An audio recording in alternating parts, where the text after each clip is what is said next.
Molt bon dia a tothom, soc en Rafael i aquí tinc l'Eric. Hola Eric, què tal?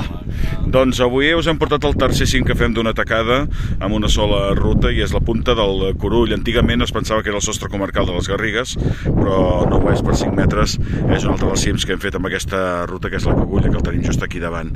Aquesta punta del Curull, també coneguda com a Tossa del Quico per la gent de la zona, està a sobre, just a sobre de Vilanova de Prades, a la comarca de la Conca de Barberà, i a l'altre costat també, per això és a les Garrigues, el municipi del Vilosell, que pertany a la comarca de les Garrigues i que podem veure just aquí sota.